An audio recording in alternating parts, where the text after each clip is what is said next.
I hate to boil things down to party lines because two political parties definitely cannot represent the nuanced beliefs of 320 plus million Americans. In fact, I see it as a good thing that 61% of independents say that they have nothing in common with either major political party. But politics can be an indicator of larger trends, like how people are self-sorting themselves as they move from one state to another. One concern among red staters is that the blue staters will flee their high tax, high regulation, high cost of living state and then keep voting for the same types of policies which made their state so undesirable in the first place. But when you look at surveys of where ideological people are moving, they're mostly going to places that already match their politics.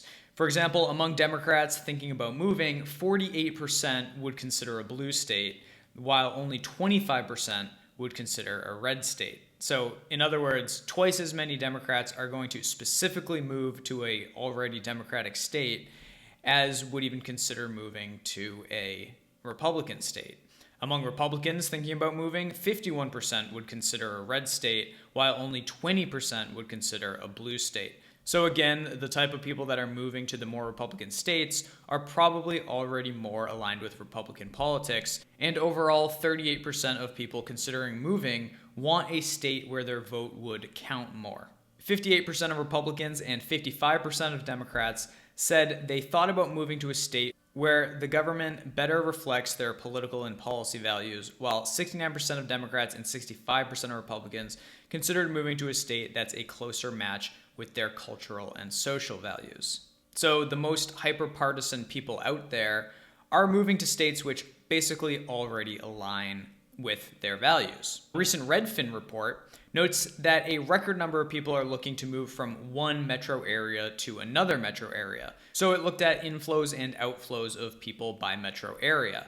And the top 10 metro areas people are leaving are San Francisco, California, Los Angeles, California, New York, Washington, D.C., Seattle, Boston, Detroit, Denver, Chicago, Minneapolis. You probably noticed some similarities between these places. A lot of them have high tax rates and stifling regulation. Many of them experienced violent or mostly peaceful protests over the last couple years. They've seen crime skyrocket, and they're egged on by these soft on crime progressive prosecutors. And they were all on the stricter side when it came to COVID lockdowns. So those are the places that people are leaving. The top 10 metro areas that people are moving to are Miami, Florida, Tampa, Florida, Phoenix, Arizona, Sacramento, California, Las Vegas, Cape Coral, San Diego, California, Northport, Florida, San Antonio, and Dallas. So obviously, 4 of these destinations are in Florida and another 2 are in Texas, low-tax states that didn't crush their economies with COVID lockdowns. But the top 10 list also includes 2 metro areas in California. So are out-of-state people moving to California? Probably not. What you can see is that the 2 top places that people are leaving are San Francisco, California, and Los Angeles, California. And the top 2 places in California that they're moving to are Sacramento and San Diego. Sacramento is the closest metro area to San Francisco, and San Diego is just a few hours south of Los Angeles. And they're still committed to this California cause, but they're staying inside the state. This suggests that perhaps they're not invading the red states. And if you look at the Florida electorate, it shows the same type of political sorting. Florida's long been considered a swing state that could go either way during presidential elections, and so it narrowly went for Republican George W. Bush in 2000 and by a wider margin in 2004. It went to Democrat Barack Obama in 2008 and 2012. It went to Republican Donald Trump in 2016 and 2020. So that feels like a swing state, but despite some close races, a Democrat governor hasn't been elected in Florida since 1994. For the U.S. Senate, another statewide election, Florida voters went for Democrat Bill Nelson in 2000, 2006, and 2012, but Nelson was defeated in 2018 by Republican Rick Scott. The crazy thing about this swing state of Florida is that all of that data is from a time when Democrats vastly outnumbered Republicans registered to vote in the state. In 2010, Democrats had 568,000 more registered voters than Republicans. By 2020, that advantage had dropped to 134,000 voter lead for Democrats. And as of November 2021, Republican voter registration in Florida surpassed and now outnumbers Democrats. So even though Florida kind of felt like a swing state, it's probably not that much of a swing state anymore. And one final indicator of this political sorting, where people are actually going to places that already more closely align with them, is the number of super landslide counties, which has been growing.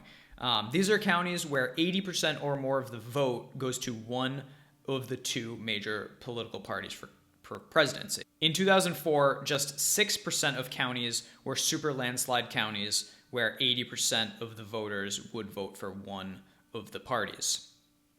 By 2020, that number reached 22% of counties nationwide are super landslide counties. So people are not just sorting themselves to find the best state that fits their views, but they're also finding the most favorable local area, because a lot can change by county to county. That's where you elect the sheriffs and public health officials a lot of times are at the county level. Schools, again, county level. So if you look at this as an indicator beyond just left, right, red, blue, Republican, Democrat, because I really hate that. And the two-party thing is one of those things that makes it really hard to reform and improve things. But if you look at these as indicators of people's values, so it's not so much that all of these people are hardcore Republican or hardcore Democrat. It's more about the values which will more closely match the place they want to live.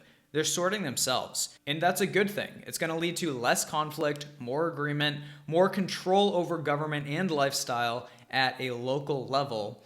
I definitely think that's an improvement.